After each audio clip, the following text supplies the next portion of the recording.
امروز میخوام 8 تا تغییر مهم تو نسخه پیشنویس PMBOK 8 رو بهتون بگم.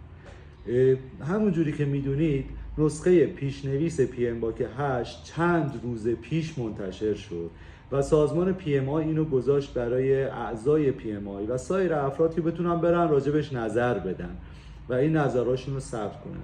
این نسخه پیشنویسی که اومد 8 تا نکته از نظر من داشت که نکات تغییرات مهم استاندارد PMBOK 8 نسبت به نسخه های قبلی بود.